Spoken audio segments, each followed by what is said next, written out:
Missionários da Luz, livro de Chico Xavier, pelo espírito de André Luiz. Resumo do livro Missionários da Luz.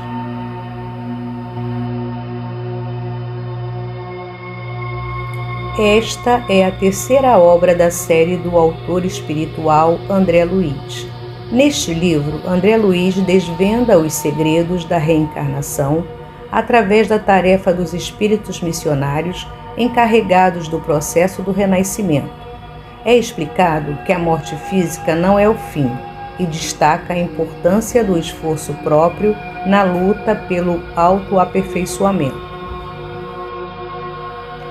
Em 20 capítulos é discorrido sobre a continuação do aprendizado na vida espiritual, o perispírito como organização viva moldando as células materiais, a reencarnação orientada pelos espíritos superiores e aspectos diversos das manifestações mediúnicas.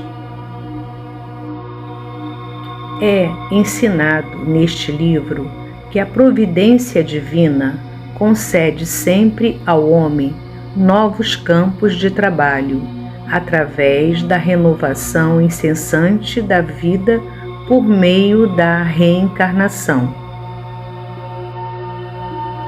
Uma das partes mais instrutivas do livro é quando é descrito o processo reencarnatório detalhadamente. André Luiz acompanhou de perto tudo isso, desde o desenho do corpo, sua modelagem, feita pelos espíritos construtores, e sua inserção no ventre materno. É um relato de experiências pessoais vividas por André Luiz no plano espiritual, em sua grande maioria acompanhado por Alexandre, seu instrutor. Alexandre, desejando aprimorar-se quanto à mediunidade, recebe André Luiz o convite do bondoso mentor Alexandre para acompanhá-lo ao seu núcleo em momento oportuno. Alimentando disfarçável curiosidade e, surgida a oportunidade, André vale-se da prestigiosa influência para ingressar no espaçoso e velho salão onde Alexandre desempenha atribuições na chefia. Resumo 2 capítulos. O psicógrafo, capítulo 1. Neste capítulo, André Luiz visita uma reunião em um centro espírita. Ao chegar, ele observa o grande número de irmãos desencarnados presentes e a harmonia existente entre os trabalhadores encarnados. É detalhada a participação de espíritos protetores na reunião mediúnica, particularmente quanto à psicografia, descrevendo os mecanismos psicossomáticos. Conta André: entrei cauteloso, sem despertar atenção na assembleia que ouvia emocionadamente a palavra generosa e edificante do operoso instrutor da casa. Grande número de cooperadores velavam atentos. E, enquanto o devotado mentor falava com o coração nas palavras, os 18 companheiros encarnados demoravam-se em rigorosa concentração do pensamento, elevado a objetivos altos e puros. Era belo sentir-lhes a vibração particular. Cada qual emitia raios luminosos, muito diferentes entre si.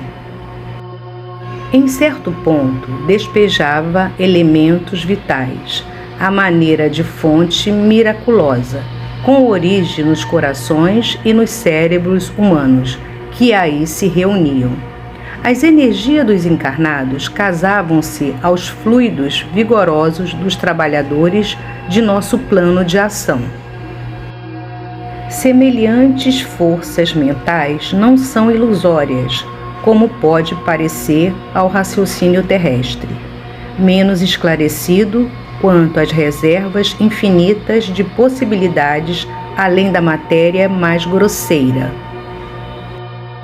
Solicitado por Alexandre junto aos serviços mediúnicos, André fica inteirado da complexidade de uma comunicação. O mentor designa um grupo de 6 entidades candidatas ao intercâmbio, porém salienta que apenas um médium em condições perfeitas se encontra presente à reunião. Objeta André Luiz: julguei que o médium fosse a máquina acima de tudo. A máquina também gasta, observa o instrutor, e estamos diante de maquinismo demasiadamente delicado. Capítulo 2. A epífise. É esta glândula também denominada pineal e relacionada intimamente à vida espiritual e que segrega hormônios psíquicos. Descreve suas funções e acentua sua importância, inclusive na relação mediadora das glândulas genitais, pois que atua qual poderosa usina segregando unidades força. Conta André: enquanto nosso companheiro se aproveitava da organização mediúnica, vali-me das forças magnéticas que o instrutor me fornecera para fixar a máxima atenção no médium. Quanto mais lhe notava as singularidades do cérebro, mais admirava a luz crescente que a epífise deixava perceber. Alexandre o esclarece: não se trata de órgão morto, segundo velhas suposições. É a glândula da vida mental. Ela acorda no organismo do homem na puberdade as forças criadoras e, em seguida, continua a funcionar como o mais avançado laboratório de elementos psíquicos da criatura terrestre. No período do desenvolvimento infantil, fase de reajustamento desse centro importante do corpo perispiritual pré-existente, a epífise parece constituir o freio às manifestações do sexo. Entretanto, há que retificar observações. Aos 14 anos, aproximadamente, de posição estacionária, quanto às suas atribuições essenciais, recomeça a funcionar no homem reencarnado. O que representava controle é fonte criadora e válvula de escapamento. A glândula pineal reajusta-se ao concerto orgânico e reabre seus mundos maravilhosos de sensações e impressões na esfera emocional. Entrega-se a criatura à recapitulação da sexualidade. Examina o inventário de suas paixões vividas noutra época, que reaparecem sob fortes impulsos.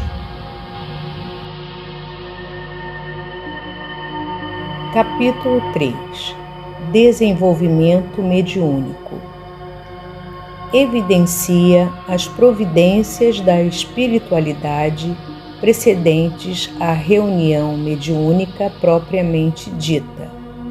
Diagnostica doenças e disfunções em médiuns observados numa visão espiritual mais ampla, exemplificando: apresentava bacilos psíquicos ou larvas, correlacionando as disfunções físicas e suas implicações. Uma senhora, candidata psicógrafa, trazia o ventre deformado, tão repleto de alimentos que André Luiz supôs enxergar ali um vasto alambique cheio de pastas de carne e caldos gordurosos, cheirando a vinagre de condimentação ativa, e em outro, finalmente, bacilos psíquicos de tortura sexual. Fiquei estupefato, escreve ele. As glândulas geradoras emitiam fraquíssima luminosidade, que parecia abafada por aluviões de corpúsculos negros a se caracterizarem por espantosa mobilidade. O que significava aquele acervo de pequenos seres escuros? Seriam expressões mal conhecidas da sífilis? Respondendo às suas indagações íntimas, Alexandre esclarece: não, André, são bacilos psíquicos da tortura sexual, produzidos pela sede febril de prazeres inferiores. Têm sido cultivados por esse companheiro através de experiências sexuais variadas, que se afinam com as predileções dele e entidades que o visitam com frequência, à maneira de imperceptíveis vampiros. A pretexto de aceitar o império da razão pura, na esfera da lógica, admite que o sexo nada tem a ver com a espiritualidade, como se esta não fosse a existência em si. O erro de nosso amigo é o de todos os religiosos que supõem a alma absolutamente separada do corpo físico, quando todas as manifestações psicofísicas se derivam da influenciação espiritual. Capítulo 4. Vampiros. Explica o significado das palavras vampiro, vampirismo, na visão espírita, quando trata de obsessor e obsessão, desencarnado, ainda rudemente fixado às sensações físicas, roubando energias e sensações deletérias de encarnado viciado. Apenas cumpre considerar que, entre nós, vampiro é toda entidade ociosa que se vale indebitamente das possibilidades alheias e, em se tratando de vampiros que visitam os encarnados, é necessário reconhecer que eles atendem aos sinistros propósitos a qualquer hora. Explica Alexandre. Sem nos referirmos aos morcegos sugadores, o vampiro entre os homens é o fantasma dos mortos que se retira do sepulcro altas horas para alimentar-se do sangue dos vivos. Não sei quem é o autor de semelhante definição, mas no fundo não está errada. Registra o problema da alimentação carnívora e dedica especial atenção ao tratamento do ser humano para com os animais, acenando com uma nova era, quando o homem cultivará o solo com amor e respeitará os animais. Capítulo 5. Influenciação. Saindo da reunião de desenvolvimento, André Luiz e Alexandre seguem alguns candidatos a caminho de casa, notadamente o jovem rapaz torturado sexualmente e qual se ligam duas entidades profundamente inferiores. Sua irmã, jovem, madura e equilibrada, e sua mãe, egoisticamente vampirizada pelo marido desencarnado. Assim, conhece de perto a triste influenciação espiritual de que são vítimas mãe e filho, e da capacidade de recepção de ideias superiores por parte da jovem, por manter-se ela em padrão vibratório elevado. Comenta sobre os desencarnados exploradores que aguardam à porta dos centros espíritas a saída dos médios invigilantes. Relata da importância do compromisso dos trabalhadores espírita, a exemplo do abandono das reuniões mediúnicas por parte dos médiuns.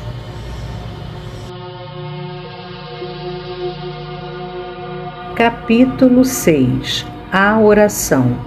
Neste capítulo tem André Luiz a feliz oportunidade de compreender melhor os benefícios da oração.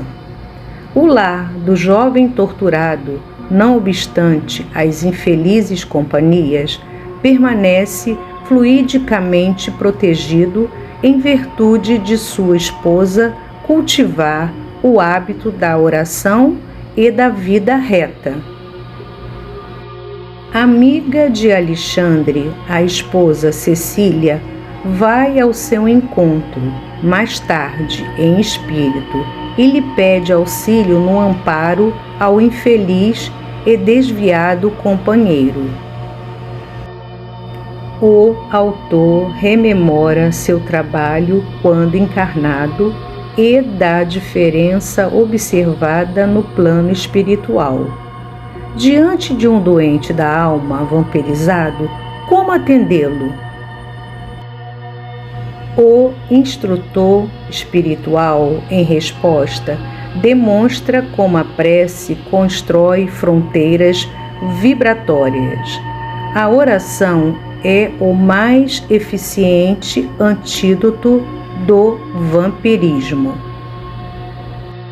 Informa sobre a influência de inúmeras energias que atuam sobre todos nós, muitas vezes passando desapercebidas, tais como os bilhões de raios cósmicos, raios solares e raios psíquicos. Capítulo 7. Socorro espiritual. Mais tarde, Alexandre e André são abordados por velha amiga do instrutor, Justina, que lhe implora auxílio para seu filho Antônio, prestes a desencarnar. Antônio precisa de mais alguns meses na carne, alega, e Alexandre dispõe-se a ajudá-la. Seguem para a residência de Antônio, e Alexandre o encontra à beira de mortal apoplexia. Necessita do auxílio de um magnetizador encarnado e, para isso, solicita o auxílio do irmão Francisco, diretor de um grupo socorrista.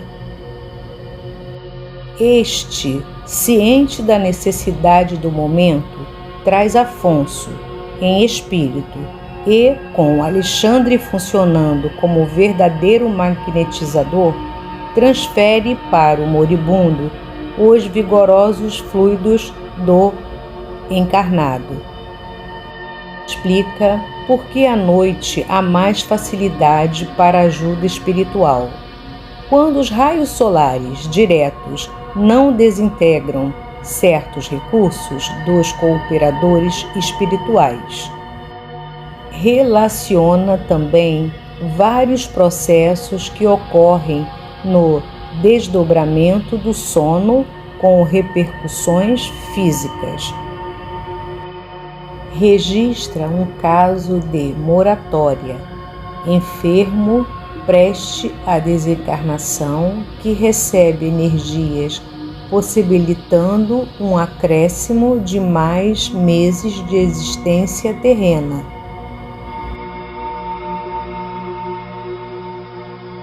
Capítulo 8. No plano dos sonhos. Conta André. Após alguns minutos de conversação encantadora, o irmão Francisco acercou-se do orientador, indagando sobre os objetivos da reunião da noite. Segundo informações anteriores, Alexandre dirigiria naquela noite pequena assembleia de estudiosos. Quase ao início da preleção, Alexandre é cientificado da ausência de dois companheiros, Vieira e Marcondes, e manda averiguar o que houve. Destaca Sertório, para tanto, enviando André em sua companhia. Chegando à casa de Vieira, encontraram-no apavorado, quase desencarnando de medo frente ao fantasma de antigo companheiro, cuja presença evocara no jantar, lembrando-lhe as más qualidades, levianamente. Sertório vem em seu socorro, acordando-o bruscamente. Marcondes encontra-se em pior situação. Entidades femininas da pior espécie mantêm-no retido no quarto e irritam-se com Sertório quando este chega para saber do companheiro o que o impediu seu comparecimento à palestra da noite.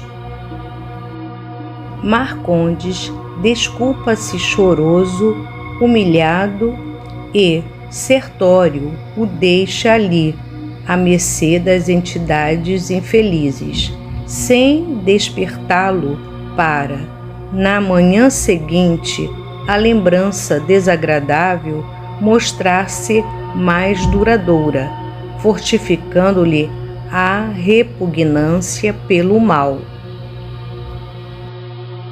Evidencia como o sono pode ser excelente, oportunidade de boas realizações e de aprendizado, de reencontro com parentes ou amigos desencarnados, que também pode favorecer a encontros desastrosos que causem lembranças de pavor e pesadelos. Relata um curso ministrado por instrutor espiritual a 300 alunos encarnados e desdobrados pelo sono, dos quais apenas 32 assimilam as lições. Capítulo 9. Mediunidade e fenômeno. André Luiz calcula em aproximadamente pouco mais de 100 encarnados comparecendo ali pelo desdobramento do sono, constatando, porém, que o número de desencarnados mostrava mais vasta expressão.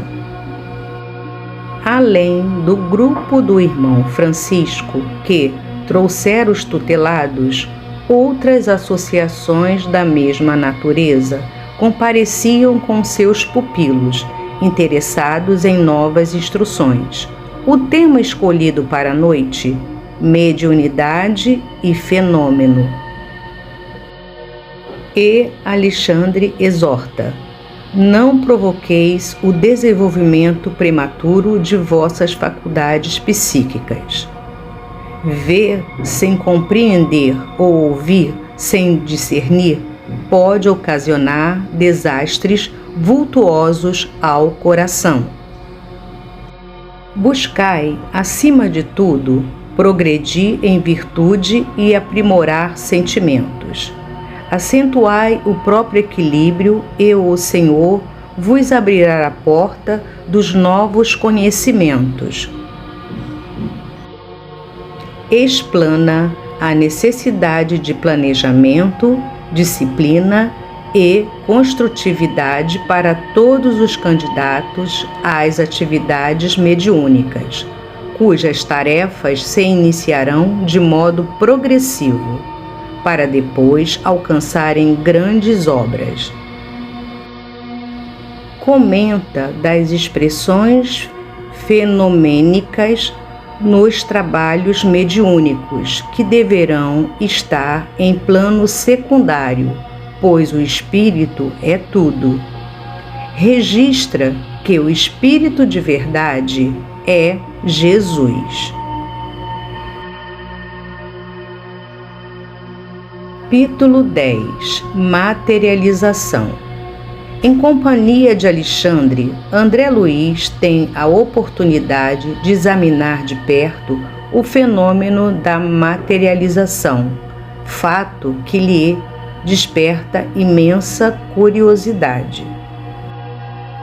Observa os extremos cuidados com o ambiente, com os assistentes e com a médium. Esquema este muito minucioso, envolvendo grande equipe de trabalhadores espirituais. Mas, da parte dos encarnados, nota André que o fato não é levado muito a sério.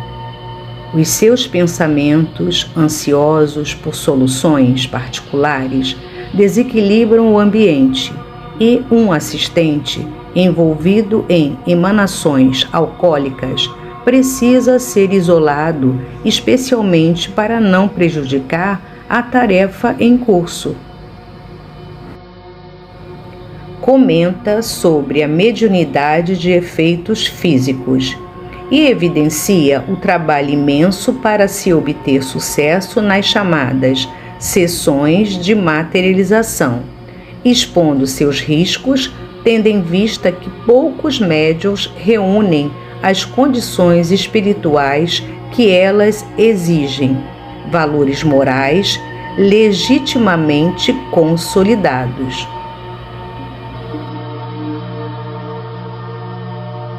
Capítulo 11. Intercessão. Narra André.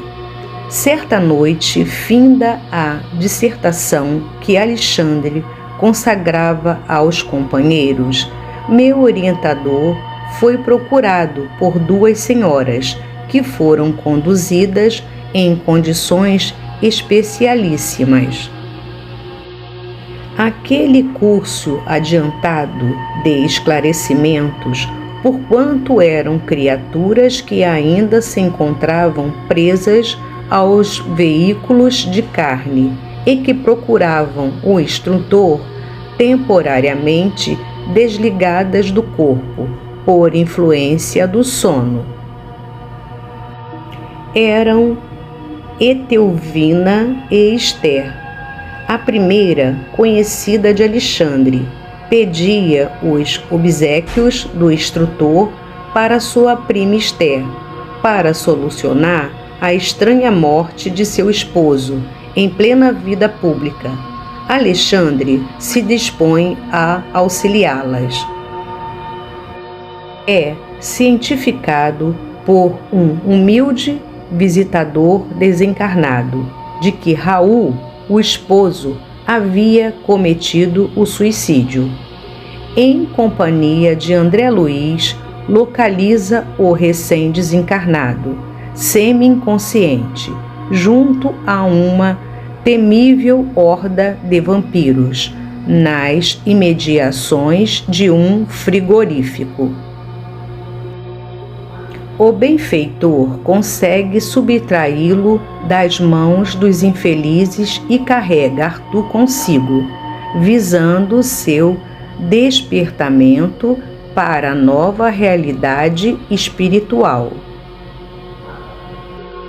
Demonstra como um processo de vampirização ocorre numa família entre encarnados e desencarnados, e também quando esse terrível processo envolve uma coletividade de espíritos num ambiente de um matadouro. O capítulo mostra ainda o martírio de um suicida atormentado pelo remorso.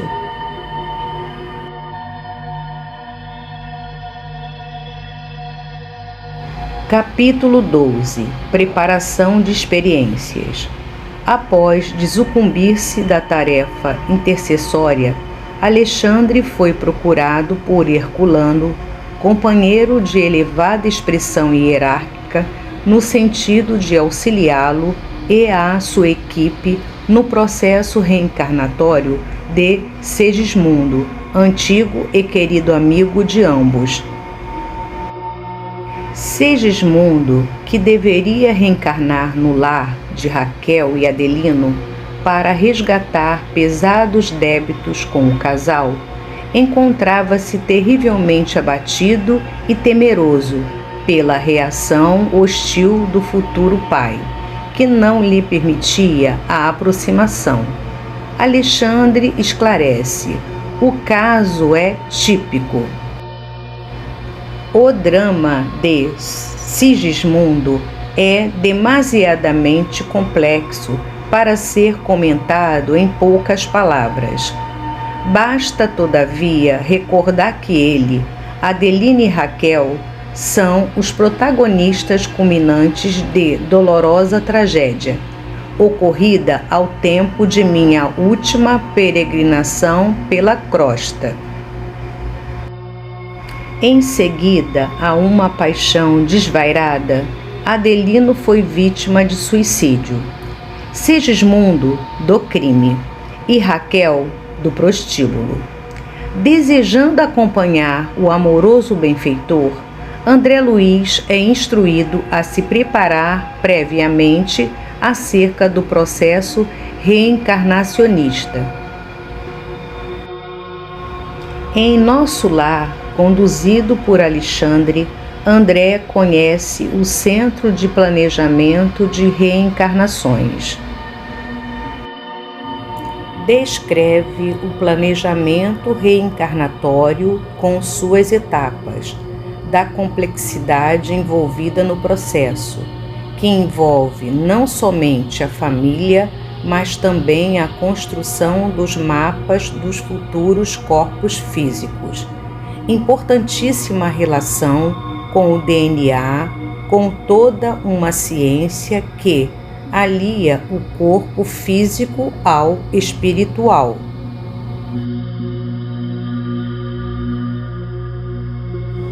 Capítulo 13. Reencarnação. André Luiz sentia-me ditoso e emocionado quando Alexandre me convidou a visitar, em companhia dele, o ambiente doméstico de Adelina e Raquel, onde se verificaria a reencarnação de Segismundo. Vencidas dificuldades de aproximação entre pai e filho, os espíritos construtores dão início ao fascinante processo reencarnacionista de Segismundo. Conta André: meu amável instrutor, muito satisfeito com a nova situação, passou a examinar os mapas cromossômicos com a assistência dos construtores presentes. Em vão procurava compreender aqueles caracteres singulares semelhantes a pequenos arabescos, francamente indecifráveis ao meu olhar. Alexandre vem em seu socorro. Este não é um estudo que você possa compreender, por enquanto. Estou examinando a geografia dos genes nas estrias cromossômicas, a fim de certificar-me até que ponto poderemos colaborar em favor de nosso amigo Segismundo. com recursos magnéticos para a organização das propriedades hereditárias. Detalha os processos da fecundação, informando as diferenças das fecundações físicas e das fecundações psíquicas. Ensina que o corpo perispiritual direciona os elementos celulares e está fortemente radicado no sangue, indicando uma interface espírito-matéria, implicando num conceito muito mais abrangente de saúde.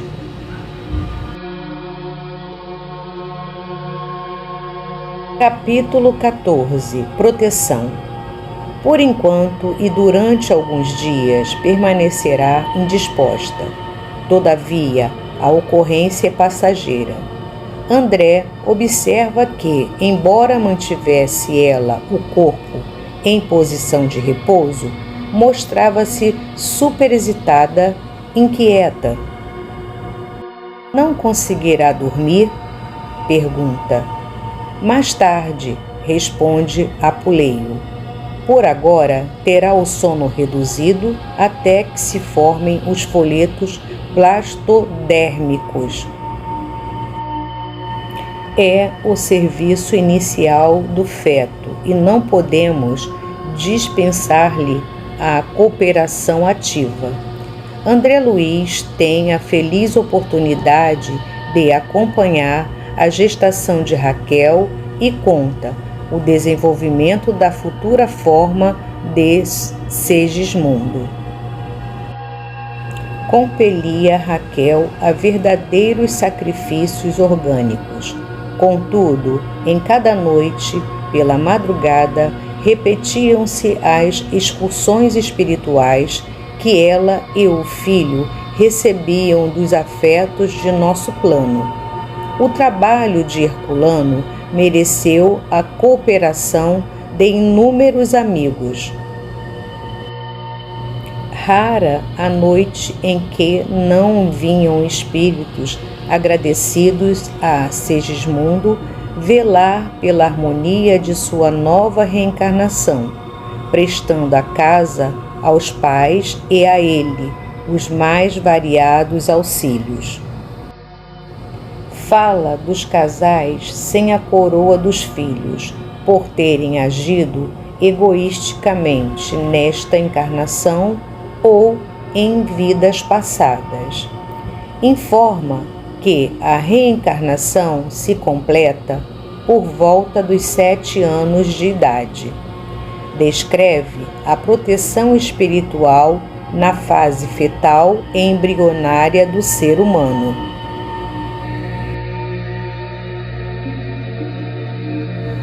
Capítulo 15. Fracasso.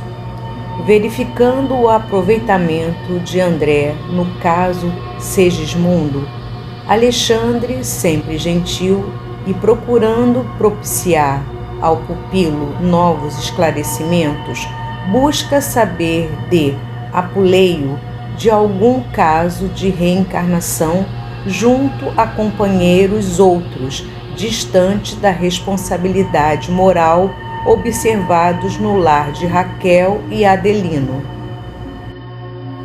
E Apuleio lembra o caso Volpine. Volpine, diz, atingiu agora o 7º mês de gestação da nova forma física, mas a noite próxima será decisiva para ele.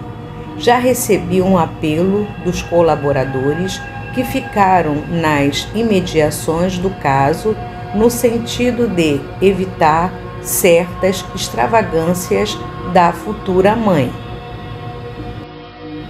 A organização fetal não se encontra em condições de suportar novos desequilíbrios e, se a pobrezinha não despertar para o dever, abrirá ainda hoje uma terceira falência.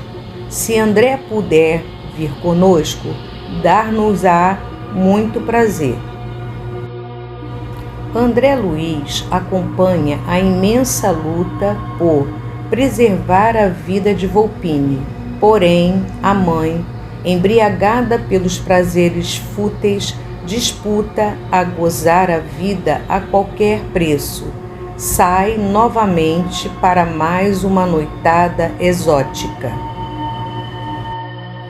Então, Volpini, espírito, é retirado da organização fetal e cesariana. No dia seguinte, é internada às pressas em gravíssimas condições. Fortemente impressionado, André fica sabendo que a infeliz acabara de dar à luz a uma criança morta.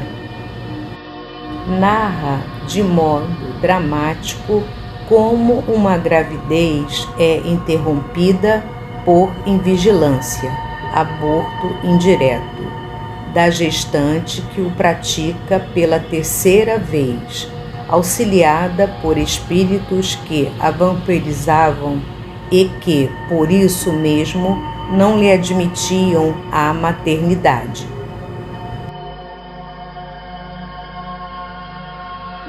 Capítulo 16. Incorporação.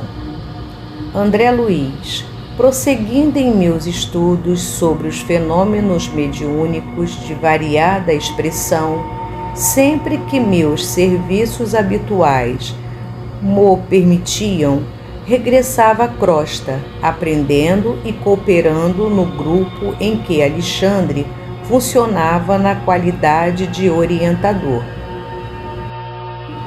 Assim, ele tem a oportunidade de apreciar de perto um caso de incorporação mediúnica.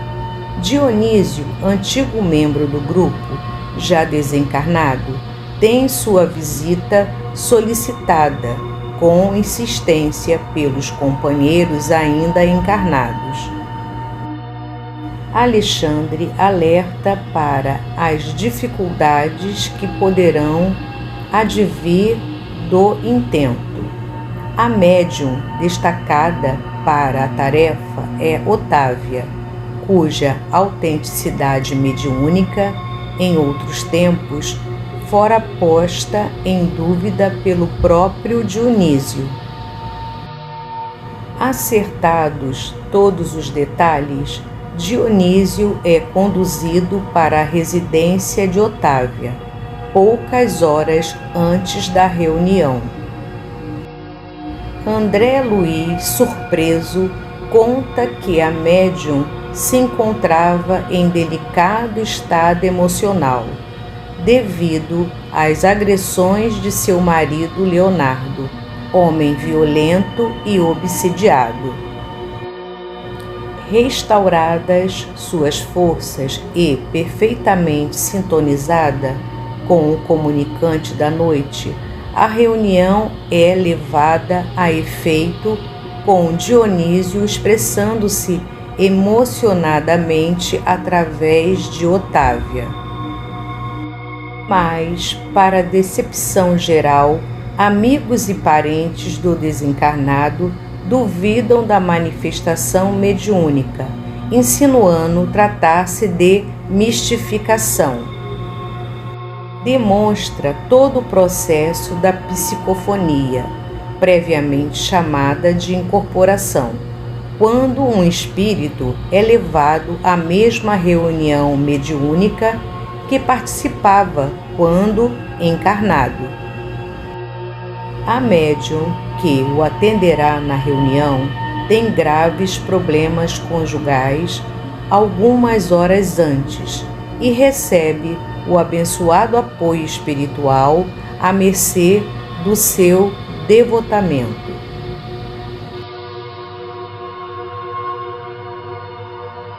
Capítulo 17. Doutrinação. Terminavam os trabalhos de uma das reuniões comuns de estudos evangélicos, quando uma entidade muito simpática acercou-se de Alexandre e André Luiz. Era mãe afetuosa em busca do auxílio do abnegado instrutor, visando uma nova doutrinação para Marinho, seu filho, e que fora padre na crosta. A pobre mulher declara-se cansada, em profunda exaustão espiritual, e Alexandre, penalizado, dispõe-se a auxiliá-la. Alexandre destaca Necessio, habilidoso trabalhador desencarnado e experiente na tarefa de estabelecer contatos preliminares com entidades revoltadas. Marinho, triste habitante de ruínas sombrias, com outros companheiros de batina, deixa-se envolver pela simpatia e pelos argumentos de Necessio. Conduzido a uma casa de doutrinação, revolta-se e tenta retroceder, mas os benfeitores organizam elementos para a materialização de sua mãe. Marinho, afinal, em lágrimas ardentes de arrependimento e desejo de renovação. Observamos um sacerdote ser doutrinado com o auxílio materno, pois esta se responsabilizava por induzi-lo a este mistério, quando ambos estavam encarnados, colaborando no desvio dos seus objetivos encarnatórios. Faz observações sobre outras finalidades das sessões de materialização, demonstrando sua ocorrência no plano espiritual. Cita da importância das reuniões mediúnicas, justificando por que às vezes ela precisa ser realizada por encarnados que doam seu magnetismo humano. Ao doutrinar espíritos, os médiuns acabam se doutrinando.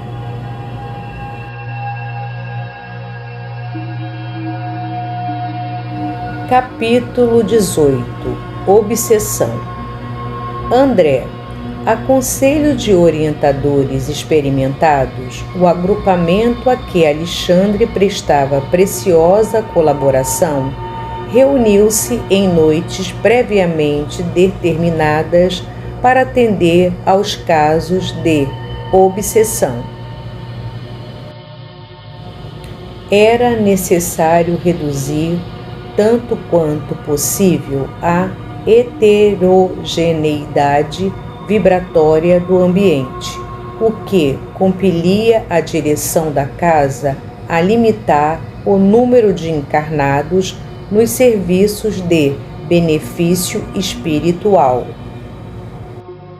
Todo obsediado é um médium na acepção legítima do termo? Pergunta André.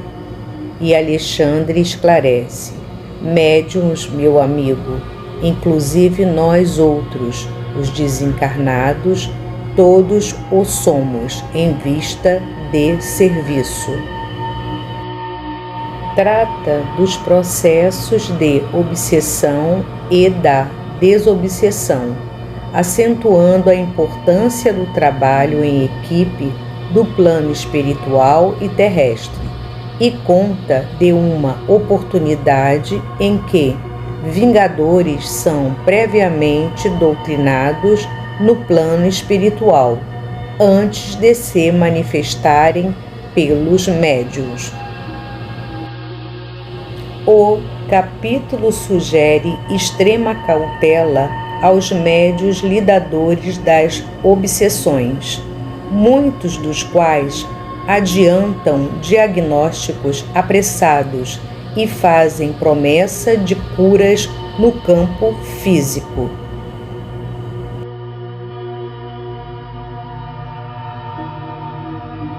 Capítulo 19. Passes. Neste capítulo, André Luiz acompanha o serviço de passe em uma casa espírita. Ao observar os trabalhadores desencarnados, ele pergunta ao Alexandre se esses trabalhadores precisam ter requisitos especiais. Sim, explicou o mentor amigo. Na execução da tarefa que lhes está subordinada, não basta a boa vontade, como acontece em outros setores de nossa atuação. Precisam revelar determinadas qualidades de ordem superior e certos conhecimentos especializados. O servidor do bem, mesmo desencarnado, não pode satisfazer em semelhante serviço se ainda não conseguiu manter um padrão superior de elevação mental contínua, condição indispensável à exteriorização das faculdades radiantes. O missionário do auxílio magnético na crosta ou aqui em nossa esfera necessita ter grande domínio sobre si mesmo, espontâneo equilíbrio de sentimentos, acentrado amor aos semelhantes, alta compreensão da vida, fé vigorosa e profunda confiança no poder divino. André também pergunta se é possível o trabalhador encarnado, envolvido pelos fluidos mais densos, desenvolver a capacidade radiante depois da edificação da boa vontade real a serviço do próximo. Conseguida a qualidade básica, o candidato ao serviço precisa considerar a necessidade de sua elevação urgente, para que as suas obras se elevem no mesmo ritmo. Antes de tudo, é necessário equilibrar o campo das emoções. Não é possível fornecer forças construtivas a alguém, ainda mesmo na condição de instrumento útil, se fazemos sistemático desperdício das irradiações vitais. Um sistema nervoso esgotado, oprimido, é um canal que não responde pelas interrupções havidas. A mágoa excessiva, a paixão desvairada, a inquietude constituem barreiras que impedem a passagem das energias auxiliadoras. Por outro lado, é preciso examinar também as necessidades fisiológicas a par dos requisitos de ordem psíquica. A fiscalização dos elementos destinados aos armazéns celulares é indispensável por parte do próprio interessado em atender às tarefas do bem. O excesso de alimentação produz odores através dos poros, prejudicando as faculdades radiantes. O álcool e outras substâncias operam distúrbios nos centros nervosos, modificando certas funções psíquicas e anulando a transmissão de elementos regeneradores e salutares. Ao observar uma irmã encarnada que apresentava problemas na válvula mitral do coração devido a aborrecimentos que tivera em casa, André recebe explicação de Anacleto, que chefiava o serviço de passes. Assim como o corpo físico pode ingerir alimentos venenosos que lhe intoxicam os tecidos, também o organismo perispiritual pode absorver elementos de degradação que lhes corroem os centros de força, com reflexos sobre as células materiais. Se a mente da criatura encarnada ainda não atingiu a disciplina das emoções e se alimenta de paixões que a desarmonizam com a realidade, pode a qualquer momento intoxicar-se com as emissões mentais daqueles com quem convive e que se encontrem no mesmo estado de desequilíbrio. Todavia, em muitos casos, são suscetíveis de ocasionar perigosos desastres orgânicos. Isto acontece mormente quando os interessados não têm vida de oração, cuja influência benéfica pode anular inúmeros males. É por isso que a espiritualidade costuma nos dizer que muitas doenças existem por causa da nossa falta de vigilância. Aniceto volta a falar da necessidade do equilíbrio emocional quando André observa outro irmão com uma situação crítica em vários órgãos. Toda perturbação mental é ascendente de graves processos patológicos. Afligir a mente é alterar as funções do corpo. Por isso, inquietação chama-se desarmonia e as perturbações orgânicas chama-se enfermidades. É importante enfatizar que a ajuda espiritual não está restrita à casa espírita. Qualquer pessoa em sintonia com os ensinamentos do Mestre Jesus recebe o auxílio da espiritualidade, conforme disse Alexandre para André nesse belíssimo texto. Em todo lugar onde haja merecimento nos que sofrem e boa vontade nos que auxiliam, podemos ministrar o benefício espiritual com relativa eficiência.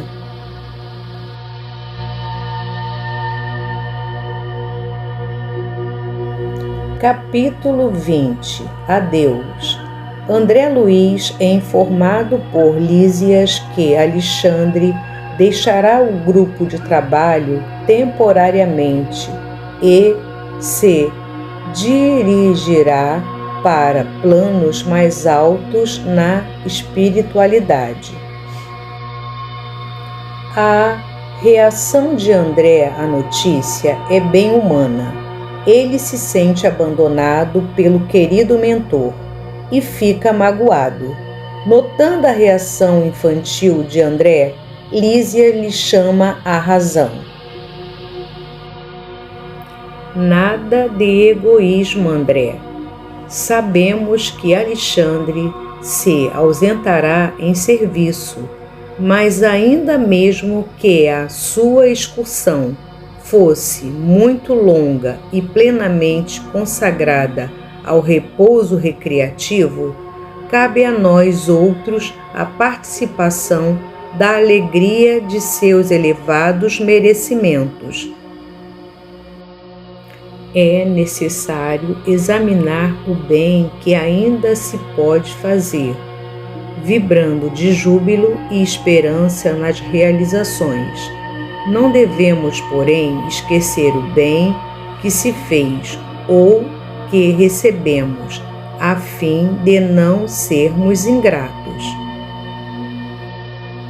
De noite, André e Lísias se dirigem à reunião para a qual tinham sido convidados apenas os 68 discípulos de Alexandre. O mentor, em seu discurso, aproveita para lembrar a necessidade do progresso individual que se obtém com vigilância e trabalho. E, em especial, ele chama a atenção para a idolatria com os que ocupam cargo de liderança.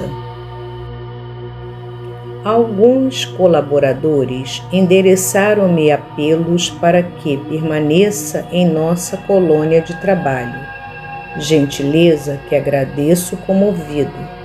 Não vibra em minhas palavras qualquer prurido de personalidade, mas a estima recíproca e fiel a que nos devotamos.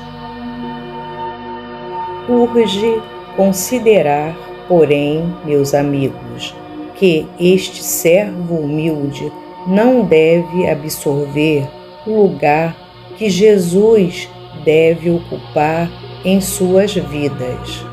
É muito difícil descobrir o amor e a Ele nos entregarmos sem reservas. E porque essa dificuldade é flagrante em todos os caminhos de nossa evolução, quase sempre incidimos no velho erro da idolatria. É bem verdade que nos encontramos numa assembleia de corações simples e amigos e que não cabem nesta sala considerações filosóficas para restringirmos-nos ao abençoado setor do sentimento. Mas não posso ver fugir a oportunidade de sérias reflexões em torno do problema dos laços sagrados que nos unem, sem algemarmos-nos uns aos outros.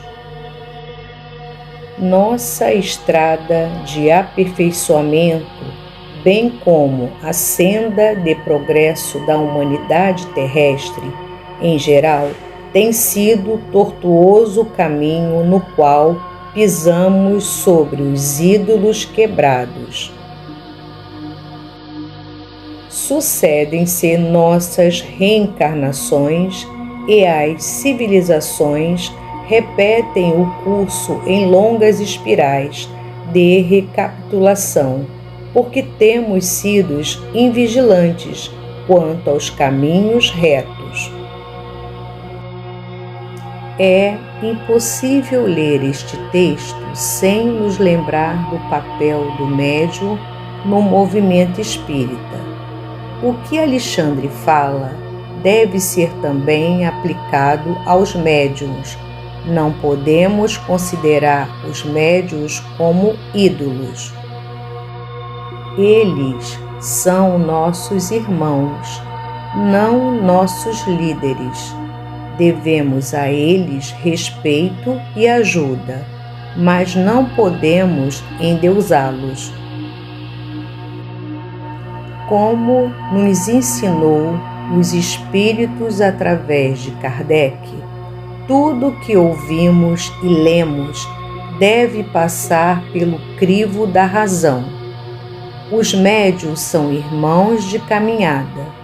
O nosso guia e mestre é apenas um, Jesus. Oração de despedida de Alexandre. Senhor, sejam para o teu coração misericordioso todas as nossas alegrias, esperanças, aspirações. Ensina-nos a executar teus propósitos desconhecidos. Abre-nos as portas de ouro das oportunidades do serviço e ajuda-nos a compreender a tua vontade. Seja o nosso trabalho a oficina sagrada de bênçãos infinitas. Converte-nos as dificuldades em estímulos santos. transforma os obstáculos da senda em renovadas lições. Em teu nome, semearemos o bem onde surjam os espinhos do mal. Acenderemos tua luz onde a treva demore. Verteremos o bálsamo do teu amor onde corra prantos do sofrimento. Programaremos tua bênção onde haja condenações.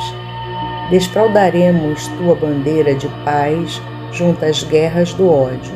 Senhor, dá que possamos servir-te com a fidelidade com que nos ama. E perdoa nossas fragilidades e vacilações na execução de tua obra. Fortifica-nos o coração, para que o passado não nos perturbe e o futuro não nos inquiete, a fim de que possamos honrar-te a confiança do dia de hoje, que nos deste para a renovação permanente até a vitória final. Somos tutelados na terra, confundidos na lembrança de erros milenares, mas queremos agora, com todas as forças da alma, nossa libertação em teu amor para sempre. Arranca-nos do coração as raízes do mal. Liberta-nos dos desejos inferiores. Dissipa as sombras que nos obscurecem a visão de teu plano divino e ampara-nos para que sejamos servos leais de tua infinita sabedoria. Dai-nos o equilíbrio de tua lei. Apaga o incêndio das paixões que, por vezes, irrompe ainda no âmago de nossos sentimentos, ameaçando-nos a construção da espiritualidade superior. Conserva-nos em tua inspiração redentora, no ilimitado amor que nos reservaste, e que, integrados no teu trabalho de aperfeiçoamento incessante, possamos atender-te os sublimes desígnios em todos os momentos, convertendo-nos em servidores fiéis de tua luz para sempre. Assim seja. Amém, amém, amém.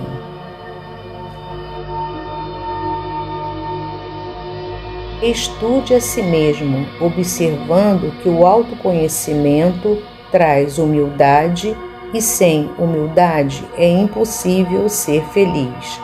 De André Luiz, por Chico Xavier.